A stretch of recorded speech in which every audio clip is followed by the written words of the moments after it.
One of the things, and I've written about a dozen articles this year for JNS that I talk about, and this is a representation in terms of what we're seeing today, is that we have a responsibility here as Jews to be warriors for our people on the home frontier. And we need to learn what that means, how to spread it, how to get people educated and joyous again, as Vazi is doing, and others doing. That means really standing our ground, being positive, and not taking a step backwards, but moving forward. In terms of moving forward, I'd like to ask David Yaski to come up. And with our board member, Judy Greenwald.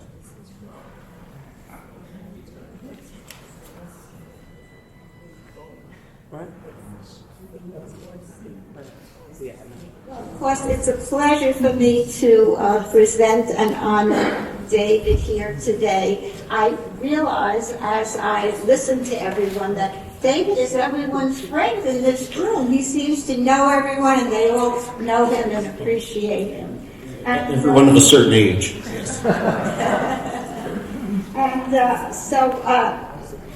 What I am most impressed with is your dedication to public service because it spans federal, state, and municipal governments. You've been a public servant in all three levels. And you were chief counsel to the House Subcommittee on Crime and Criminal Justice. You were director of the governor's public policy. You were city councilman for many of us for many, many years, starting right after 9/11. And you've been chair of the city's Taxi and Limousine Commission. So what I think, in other words, you've been in the room where it happens. So I would like to ask you that, of course, you have much to tell us. As a council member, you represented the large ultra-Orthodox community in Williamsburg, as well as many modern Orthodox, conservative, and Reformed Jewish Brooklynites in the brownstone neighborhoods. Did that give you a different perspective on the Jewish tradition? I've been thinking, sitting here, first of all, thank you, Judy, and thank you to the entire board for this honor. I was really gratified when you emailed me about it, and then seeing the other folks here, I'm extremely honored because they're people I admire and people I was not familiar with. I now admire even more. So thank you for that. It's interesting. Lincoln Ressler, who I could say last night or night before last, my wife said, the only elected officials newsletter that I read beginning to end is Lincoln Ressler. There's always so much in there. And I said, I thought my newsletters were pretty good. She said, your newsletters were nothing like this. And so it's true. And he is really remarkable. And when he mentioned that hate crimes, that in New York, it's not a great distinction, but the community that is most often the victim of hate crimes, and I'm positive, and I am positive, is the Jewish community. And just when you were saying that, when I worked for the House, we passed hate crimes law that created federal penalties for hate crimes in certain circumstances. The federal government doesn't get involved too often, ideally. And at the time, hate crimes against Jews were in New York the most common. And when I worked for the governor in 17, 18, 19, 2017, 18, most common, the group that was most often the victim of hate crimes was the Jewish community. And it's still true. So I don't think it's a case that, things are always the same and you never make progress. I wouldn't have been in government all this time, if I believe that, and I absolutely don't, and I think that, we do move forward, but maybe it's not linear, it's a 2 steps forward, 1 step back sort of thing.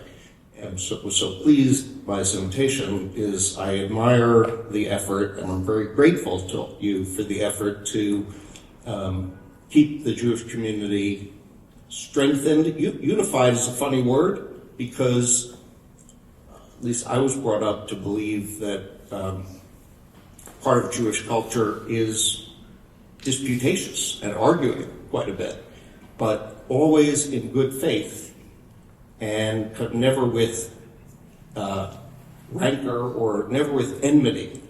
And I think we do, as Jews in New York and in Brooklyn, often differ on really important things, but it's important to also maintain the common commitment to the group. And thank you for doing that. That didn't really answer your question, but it's it taught me that the Jewish community was even more diverse than I realized. I was raised in a Reform household. I was not all. I don't think that my constituents in Williamsburg, felt that I was particularly. I did think I was Jewish, but maybe not. Not that different from non-Jews in my daily life. But it made me grateful to the ultra-Orthodox community for kind of exemplifying Jewish values, and and it also made me realize how much prejudice there still is that I was not subject to. But I would hear, when talking about issues that involved the Hasidic community, and there was no Hasidic or visibly Jewish person in the room, I would hear people make comments that I realized, wow, that's there's still a lot of bias and a lot of prejudice. So that's my long answer to your question, but thank you. But it leads me to my second question, which is, what government initiatives, if any, in your opinion, best promote racial and ethnic harmony? I don't remember who said it today, but engage. I guess it was Assemblymember Eichenstein. I think things that bring people of different communities, different faiths, but different backgrounds together to engage are incredibly important. And, I'm a lawyer like you are and your family, not as so distinguished as many members of your family in my legal work, but I came into government more from the kind of policy side than the politics side. And a lot of what government does that is more ceremonial is really important, I think, to bring people together in a way that is maybe not where you're arguing about a particular, where are we going to draw where's the bike lane going to go, where there's a winner and a loser, but in a way that people can engage with each other and come away with a little bit more understanding. Now, on another topic, what are some of the unsung heroes you work with in government?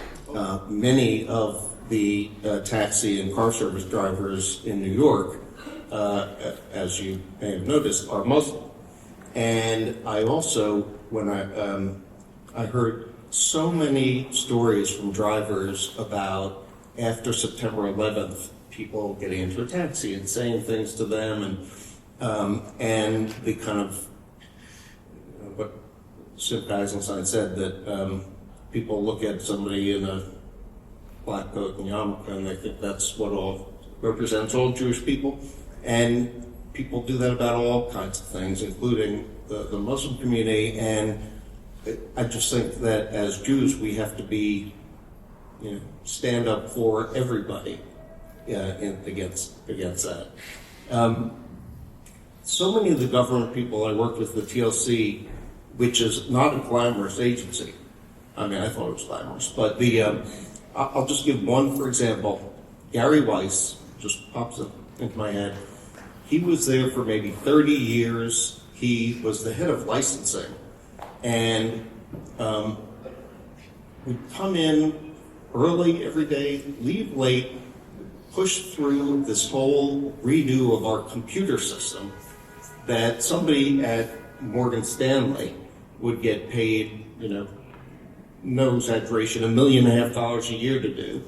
And he did it on the civil service compensation because he had pride in it. And I work with so many people like that in government. I don't know if that's always appreciated, how hard and talented a lot of the government folks are. Well, we're honored to have you as now part of the Hall of Fame. Thank you.